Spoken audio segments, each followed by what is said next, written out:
दुरूद पढ़ता है तो फरिश्ते मुझ तक पहुंचाते हैं।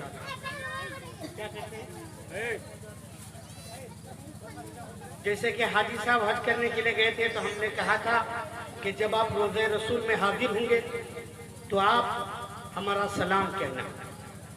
क्यों कहते हैं कि जब हमारा सलाम नबी की बारगाह में पहुंच जाएगा। अक्सर ये सलाम असल में सलामती का पैगाम देता है, ये सलाम मोहब्बत का पैगाम है। लेकिन सलाम आदमी करता है किधर? खाली ससुराल वाले की तरफ, है कि नहीं? ससुराल वाले की तरफ बराबर सलाम होता है। उधर का सलाम एकदम पक्का, बेल पोखर का कोई भी मिल जाए सलाम वालेकुम, है कि नहीं? क्यों क्यों करते हैं ऐसा? मैं नहीं, मेरी बात नहीं है, खाली बेल पोखर के और भी बहुत सारे मौलाना शमी अख्तर साहब, वो इसलिए कि ताकि सब कहे कि दामाद देखना है तो हाजी उस्मान का देखो या बड़े मियां का देखो। चार दामाद डार रोकदा तुरक तैयार हो जाए तो पता नहीं हमता है देखी एकदम उस पे तो बुढ़े रंग में का झिला रंग में बातें नहीं करते बहुत टवचे करते केमिंग हंसे बातें, यानी इसलिए वो इस तरह से रहता है ताकि ससुराल वाले खुश हो जाए और वो ये कहे हमें दामाद अच्छा मिला। यही बात है ना, क्या दूसरी? बस यही बात है। मैं आपसे ये कहना चाहता हूँ कि आप ससुराल वालों को, उस गांव वाले को सलाम भेजकर आप क्या बताना चाहते हैं? आप बताना सिर्फ इतना ही चाहते हैं कि वो जब आपस में मिलेंगे तो कहेंगे कि तुम दामाद ना सलाम अच्छा वालेकुम अस्सलाम। हालांकि अगर सलाम करे तो क्या जवाब देना चाहिए? मौलाना छोड़कर सब लोग बोलिए। एक आदमी ने कहा हाजी साहब तो दामाद सलाम बोले तो क्या जवाब देंगे? बोलिए जल्दी से बोलिए।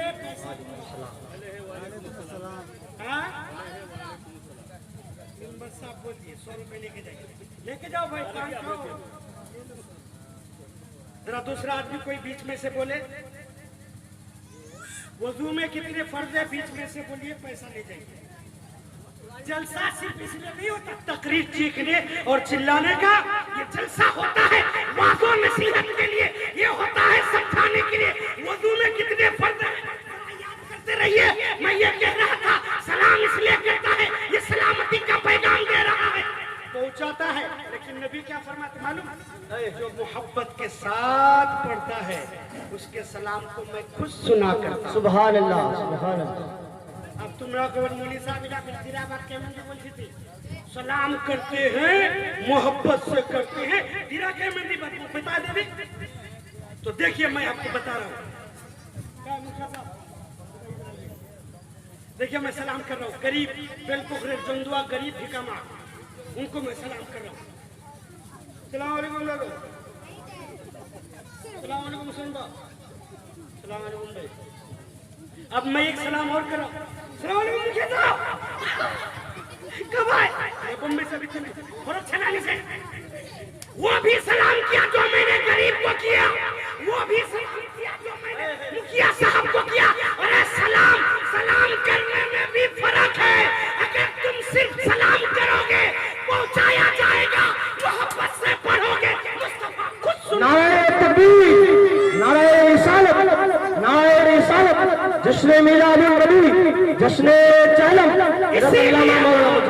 इसीलिए तो बरेली के ताजदार आला हजरत अजीमुल बरकत रफीउल दरजत कंजुल करामत इरशाद फरमाते हैं कि दूर और नजदीक के सुनने वाले, दूर और नजदीक के सुनने वाले वो कान लाले करामत बेला सलाम।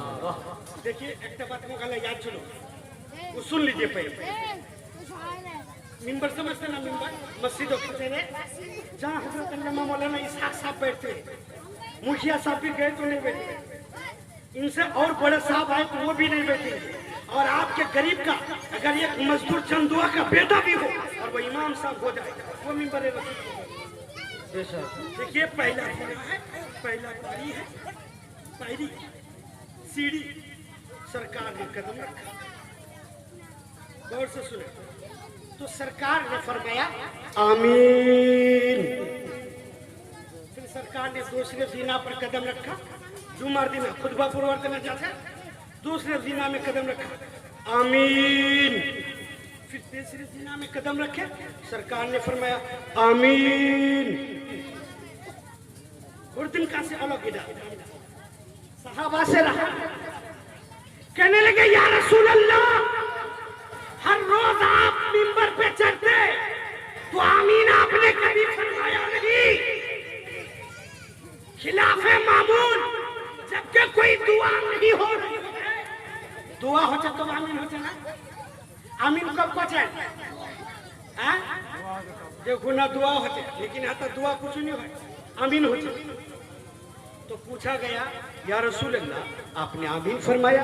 मेरे आका सल्लल्लाहु अलैहि वसल्लम फरमाते हैं कि मैं मिंबर पर चढ़ रहा था, हजरत जिब्रील अमीन आ गया, कहने लगे या रसूल अल्लाह सल्लल्लाहु अलैहि वसल्लम, जब आपका नाम लिया जाए और वो आप पर दरूद ना पड़े तो वो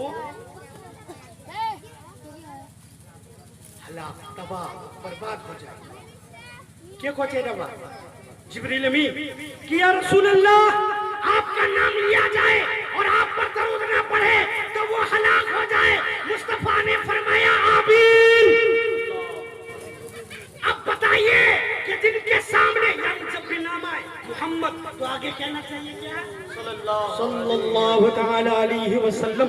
इसलिए कि जब नबी का नाम लिया जाए और दरूद ना पढ़े तो जिब्रील अमीन ने कहा वो हलाक हो और मुस्तफा ने कहा आमीन। आप बर्बाद हो ना नहीं हो डालो होबे होबे तो जोर से सुभान अल्लाह को दी एक ताकत अच्छा बात को आना चाहिए यार, कहे तो सुभान अल्लाह।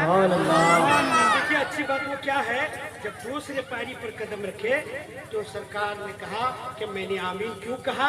आमीन इसलिए कहा कि जिब्रील अमीन ने कहा जिनको बूढ़े माँ बाप मिले उसकी खिदमत करके जन्नत हासिल ना कर सके उनके लिए बर्बादी है। तो रसूलुल्लाह ने फरमाया मैंने कहा आमीन। अब बस मैं सिर्फ इतना ही कहना चाहूंगा, ओ बेल पोखर के नौजवानों, ओ गैयूर मुसलमानों, जिसने अपने बूढ़े माँ बाप की खिदमत ना की उसकी तबाही की दुआ जिब्रील करे और जिसको आमीन मुस्तफा कहे उसको बेल पोखर का कोई ना मुखिया बचा सकेगा ना कोई एमएलए बचा सकेगा। इसलिए कि दुआ मुस्तफा की आमीन हो रही है, जिब्रील की दुआ हो रही है। अगर मैं कहना चाहूंगा तबाही से बचना चाहते हो, आखिरत बनाना चाहते हो, अगर तुम्हारे बूढ़े माँ बाप मिल गए तो उनकी खिदमत करके जन्नत हासिल। सुभान अल्लाह, सुभान अल्लाह। बेशक आज तो सब आगे मिले लेकिन कौन से ना नहीं कौन से। चलिए करते हैं यानी उसी में चलते चलते पहले एक हदीस सुन। अल्लाह के रसूल सल्लल्लाहु अलैहि वसल्लम जब मेराज को जा रहे थे तो ऊंची आवाज में बात करने की आवाज आ रही। रसूलुल्लाह सल्लल्लाहु अलैहि वसल्लम ने जिब्रील अमीन से पूछा जिब्रील ये कौन है? खुदा से झगड़ता है, खुदा से ऊंची आवाज में बात कर रही है कौन? कहने लगे ये मूसा कलीमुल्लाह है। जब रसूलुल्लाह सल्लल्लाहु अलैहि वसल्लम मेराज में गए और अल्लाह से हम कलाम हुए तो रसूलुल्लाह सल्लल्लाहु अलैहि वसल्लम ने फरमाया कि अल्लाह वो जो चीख करके ऊंची आवाज में बात करता था तो अल्लाह रब्बुल इज्जत समझ गया।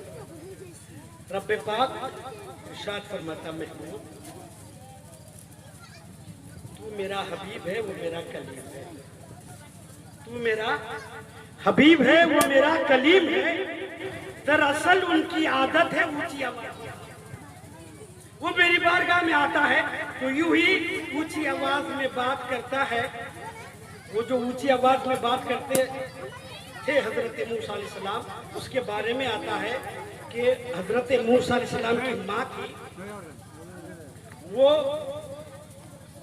हर रोज खुदा की बारगाह में हाथ उठाकर ये दुआ करती थी कि अल्लाह मेरा कलीम जलाली। मूसा अलैहिस्सलाम इतने जलाली थे कि सर पे अगर आप पानी रख दे, चाय बनाने की कोशिश करे तो चाय पक जाए, आग के शोले निकलते थे। उनका नाम मूसा कलीमुल्लाह, जो अल्लाह से डायरेक्ट बात करे उनका नाम है मूसा कलीमुल्लाह।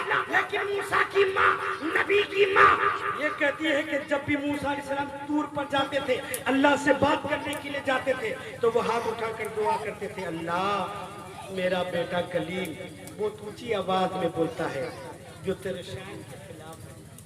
ए अल्लाह मेरा बेटा है वो, ए अल्लाह मेरा कलीम, मेरा बेटा जब ऊंची आवाज में बात करे, अगर तुझे नागवारा लगे तो इस पूरी की लाज रख लेना, मेरे बेटे को माफ कर।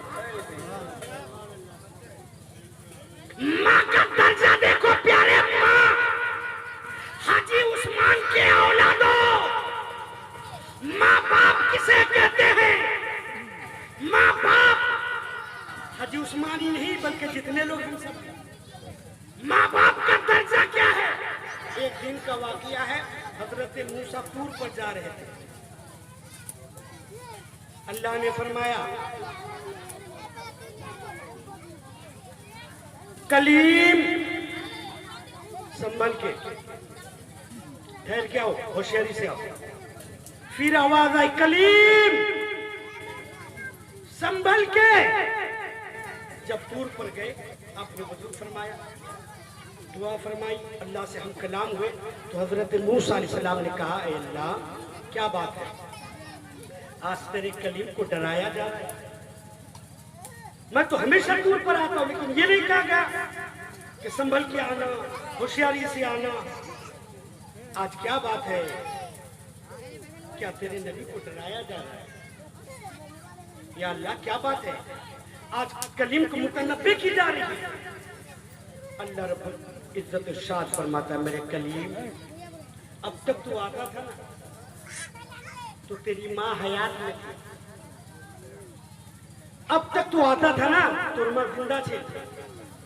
कलीम अब तक तू दूर पे आता था, तू घर से निकलता था, पीछे तेरी माँ तेरे लिए दुआ करते रहती थी, लेकिन कलीम तेरी माँ का इंतकाल हो गया है, अब दुआ करने वाली ना रही, अब आना तो संभल के। इसलिए जिनके माँ बाप ना रहे उनको कदम फूक फूक के चलना चाहिए। अरे जिनकी अगर माँ बाप की दुआ लेनी है, लिबन ना नहीं अगर लेनी है, जिंदा से ज्यादा दुआ मुर्दे 70 गुना ताकत बढ़िया जाए। आला अगर घर खाना तो पर अगर वाकी बत करी ऐसा है वैसा। मुझे भाई के रूम में कोई बैठे है, अगर ये माइक बंद हो और मैं बोलूं मुझे कोई अच्छा नहीं, ये नहीं, सुनो पावे, मुर्दे की ताकत 70 गुना बढ़ जाती है, जमीन के अंदर है, कब्रिस्तान में अभी कदम रखा भी नहीं, अब रख रहे हैं। उनकी आहट से, उनके नाम पता के साथ मुर्दा पहचान, उनकी आवाज को सुनते हैं 70 गुना ताकत बढ़ जाती है। क्यों गुना ताकत बढ़िया है? आला जता हम देखो पाचुनी मोरे जोर बाद यहाँ से 70 गुना ज्यादा देखो पा। नबी का कलमा पढ़ने वाला अगर इंतकाल कर जाए तो उनका 70 गुना ताकत बढ़ जाती है। तो मुस्तफा जाने रहे हजरत, माँ बाप की दुआ की बात चल रही थी, लोग तो आज क्या समझते हैं, इनकी दुआ लेंगे, मुफ्ती साहब आए उनकी दुआ लेंगे, पीर साहब आए उनकी दुआ लेंगे, इमाम साहब आए उनकी दुआ लेंगे। लोग पीर को, आलिम को, उलमा को, मौलाना को इनकी दुआ लेने के लिए मिलाद रखते रखते मौली साहब दुआ दुआ हो गए, मौली साहब दुआ ली कुछ हो भी बड़ा है। अगर तुम्हारे माँ बाप तुमसे नाराज है तो ये मौलाना की दुआ तुम्हें कुछ काम आने वाली, कुछ काम आने वाली। माँ बाप की दुआ अपनी औलाद के लिए ऐसी है जैसे नबी की दुआ उम्मत के लिए। नबी हमारे तना दुआ गोल्ला खुश होवे ना नहीं होवे।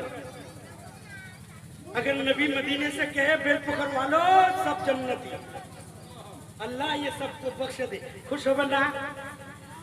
तो जैसे नबी की दुआ कबूल होती है उम्मत के लिए, ऐसे ही माँ बाप की दुआ कबूल होती है उनकी औलाद।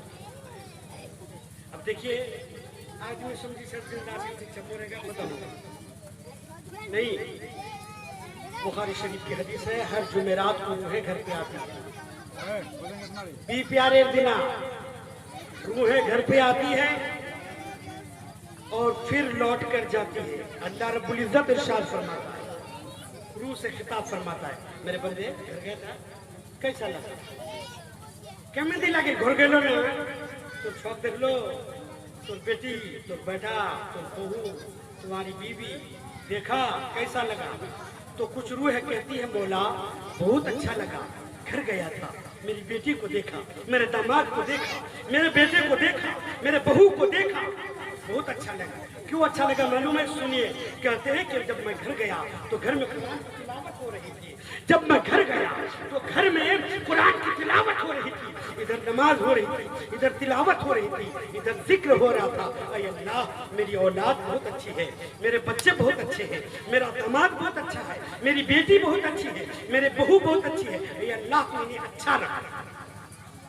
अल्लाह इरशाद फरमाता है, फरिश्तों गवाह हो जाओ, मैंने इनकी दुआ कबूल कर दी। मुर्दा का दुआ करले मरेगा जाए, वो तो मरेगा जाओ तो खत्म।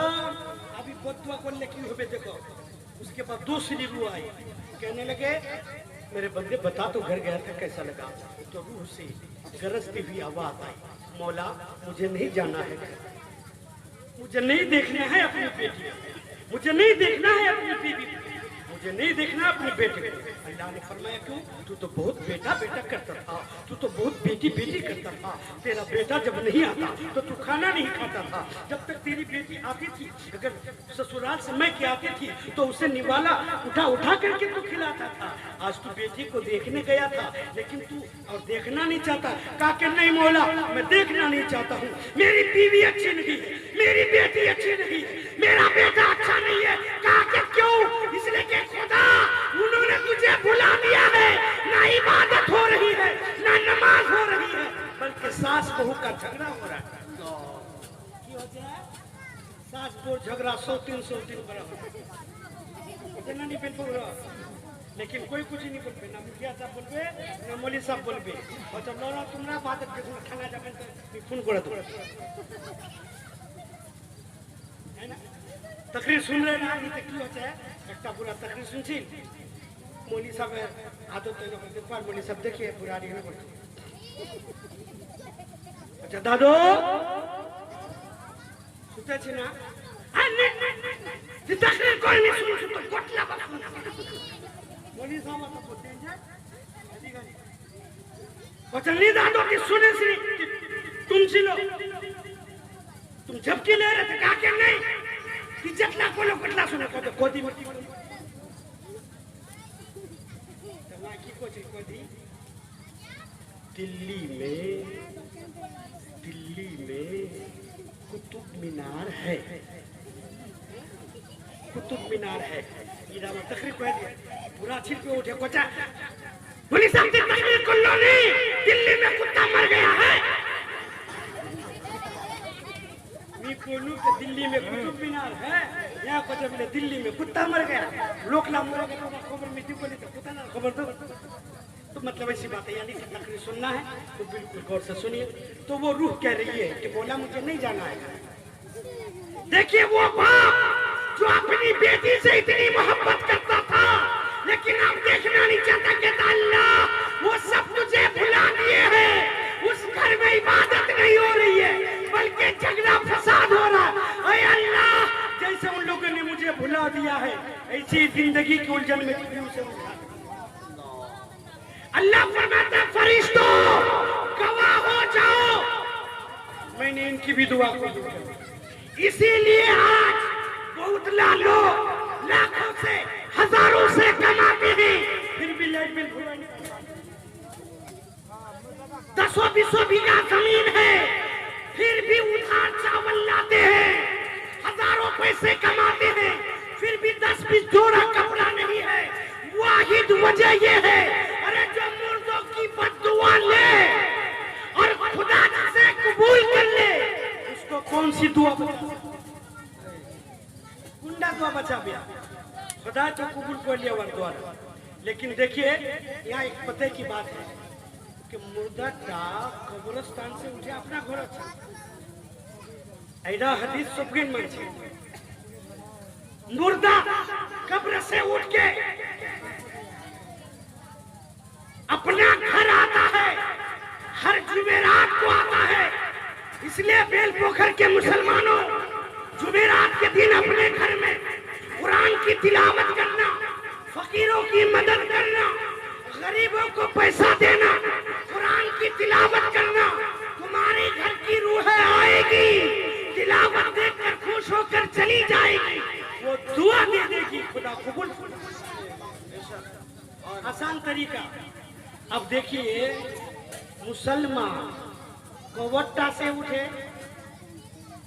अपना घर आता है। तो पहली तकरीर में मैंने कहा था कि अभी ये कहा था ना कि हवाएं आएगी, अभी मदीने से हवाएं आएगी।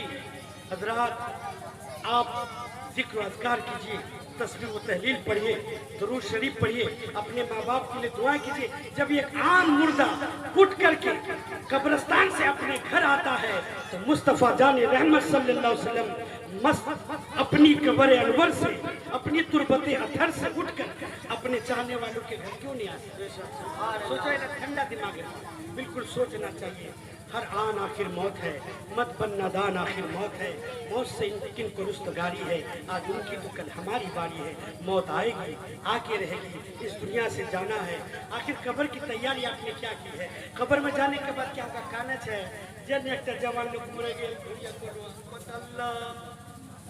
अभी अर्जुन की हो गए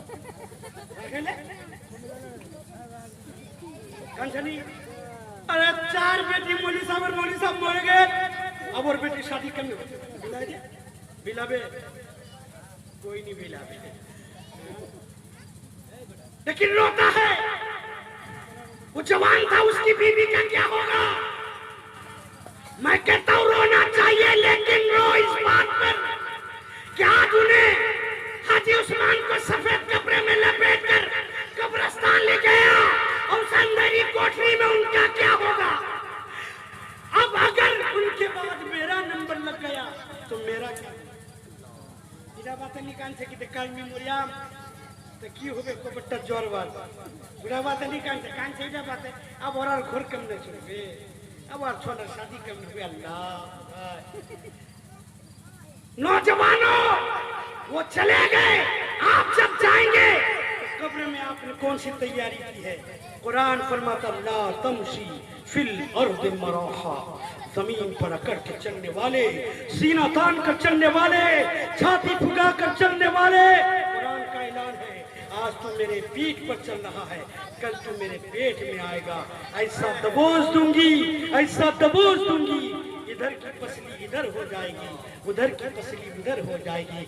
जैसे कि गेहूं को चक्की में डालने के बाद आटा बन जाता है, ऐसे ही जिनके अमाल अच्छे नहीं है, जिनके किरदार अच्छे नहीं है, जिनके पास नमाज नहीं है, जिनके पास तकवा नहीं है, जिनके पास परहेजगारी नहीं है, जिनके पास माँ बाप की खिदमत नहीं है, जिनके पास बड़ों की अदब नहीं है, जिनके पास छोटों पर शफकत नहीं है, उनको जब ऐसा कुचला जाएगा तो कहते हैं कि इधर की पसली इधर हो जाएगी, इधर की पसली इधर हो जाएगी, बल्कि आपका भूगा भूगा कर दिया जाएगा। वो 2 टांग के इंसान, वो जमीन पे इतरा के चलने वाले, वो छाती फुगा फुगा के चलने वाले, आज तू मेरे पीठ पर नापाक होके चल रहा है, कान खोल कर सुन, जब तू मेरे पेट में आएगा ऐसा दबोच दूंगी, ऐसा दबोच दूंगी, फिर मुझे पता चलेगा कि इस अंधेरी कोठरी का मकाम क्या है, ये अंधेरा घर कैसा है।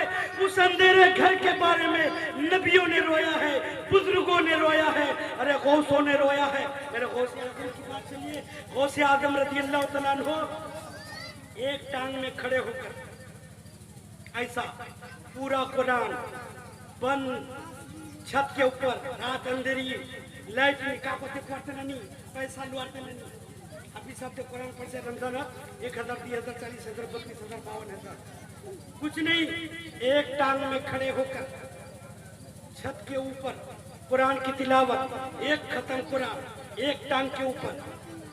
किस लिए? आज कोई कारी कुरान पढ़ता है, इसलिए बताने के लिए देखो मैं कारी भाषा से भी अच्छा पढ़ता हूँ। कोई मिंबरों में रात में पढ़ता है, देखो मैं एक बैठक में पूरा कुरान सुनाता हूँ।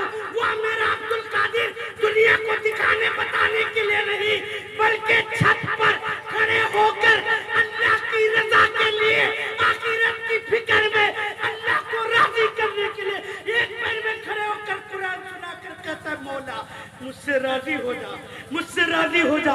नबियों के दीवानों, गौसो ख्वाजा के दीवानों, हम जो भी करते हैं लोगों को बताने के लिए करते हैं। देखो हम लोग के में जलसा करिए, तू ऐसे जलसा जो दिखाने के लिए हो, तू ऐसे जलसा पर जो दिखाने बताने के लिए हो, उसका कोई सवाल नहीं है। अगर अल्लाह की रजा के लिए हो, चाहे शक्कर पहना ही क्यों ना हो, वो आपकी आखिरत का सबब है।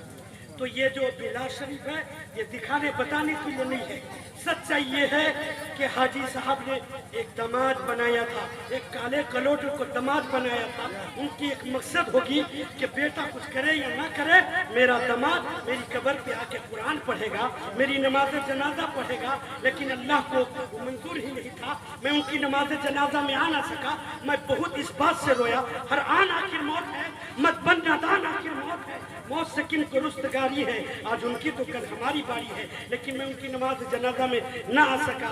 मैं दिल ही दिल में सोचा, हाजी साहब जिस मकसद से आपने दामाद बनाया था, अलीम बनाया था, आपका यही ख्याल होगा कुछ भी हो मौलाना है वो मेरे लिए कुरान पढ़ेगा, मेरे लिए दुआ करेगा। इसलिए मैंने सोचा चलिए घर चलते हैं, हाजी साहब के कब्र के पास खड़े होकर कुछ आयतें तिलावत करेंगे। आज भी मैं अपने साले ससुर वगैरह जितने भी लोग थे वो सारे लोगों को लेकर मैं कब्रिस्तान गया। कहा कि चलिए वहाँ भी नात पढ़ेंगे, वहाँ नात पढ़ेंगे, दुआ करेंगे। और सिर्फ हाजी मरहूम उस्मान ही के लिए नहीं, कब्रिस्तान के मुर्दों सारे मुर्दों के लिए करेंगे। बहुत सारे लोग गए थे, लेकिन आज मुझे तकरीर करने का मकसद सिर्फ ये है कि इसके बाद कोई भी इंतकाल कर जाए तो वह कोबट तक जाए।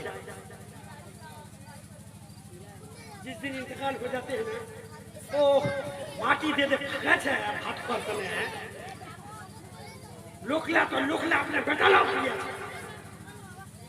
कि गलत बोल सुना सही बोल अचोदी जो आवे ना लोग जो आवे क्या गुरु काटियो ना। अरे मैयत के दिन 3 दिन तक उनके यहाँ खाना बनना नहीं चाहिए, लेकिन उस दिन उनकी यहाँ बैल कटेगा, खाना बनेगा, उठे माटी हो या ना हो, लेकिन यहाँ खाना हम बिताएंगे। नबी फरमाते हैं, अरे मुर्दा को लिटाने के बाद जब दाएं बाजू को वो मुनकर नकीर आकर मारते हैं, जगाते हैं कि उठ, ते कम न को मालूम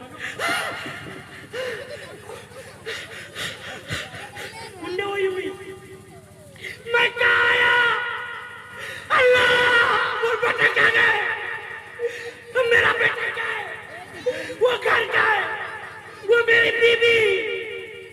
बीबी का आवाज आती है, वो सब तो दुनिया में छोड़ आया है। ये आलम में बरकत है। ऐसा घबराता है, नबी फरमाते हैं कि अताहन वक्त छटपटी हो जाए, रूडा उठता जब खुरवान ना जताहन तो हतला छटपटा जाए, जताहन वक्त परेशानी हो जाए, अताहन मुर्दा लेटवर बात परेशानी।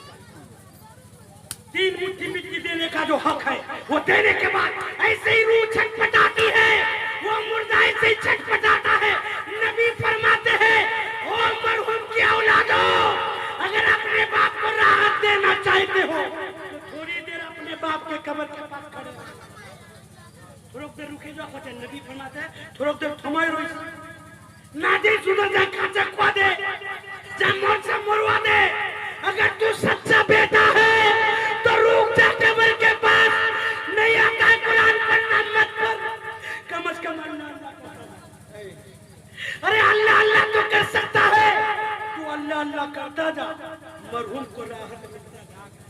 तो कहते घंटा करूं हुजूर, तो नबी फरमाते हैं इतनी देर तक करना जितनी देर तक एक ऊंट को ज़बह करके उनके गोश्तों को तकसीम करने का जितना वक्त लगता है उतनी देर तक मरहूम का बेटा कब्र के पास कुरान पढ़ता है।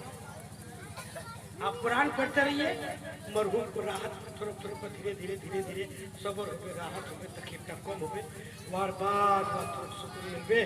क्या जुआनी बात बोले नहीं, आप आवाज मत देना। वो पढ़ रहे थे, ये मुझे भाई के दामाद पढ़ रहे थे। अब मुझे सदा मत देना, क्योंकि आपने वो समझ जाते आप ये अल्लाह में बरज़ख है, यहाँ से अब जाते आएगा नहीं, आप यहाँ रुकना ही पड़ेगा। तो रसूलुल्लाह सल्लल्लाहु अलैहि वसल्लम के दीवानों, हमारे आपके घर से भी हमेशा लोग गुजरते रहते हैं, वो चलते रहते हैं, लेकिन आपका ये काम है कि आप के घर में जब भी मैयत हो जाए तो आप जरूर कब्र के पास थोड़ी देर जिक्र किया कीजिएगा, सुभान अल्लाह अल्हम्दुलिल्लाह कहा कीजिएगा, कुरान शरीफ पढ़ा कीजिए। अगर कुछ ना याद हो तो कुल अल्लाह शरीफ तो याद ही रहता है, वो जरूर पढ़िएगा। मैं एक मसला पूछा था, वजू में कितने फर्ज हैं? ऐठे से उठे तक 20 तक, वजू में कितने फर्ज हैं? जल्दी बोलिए।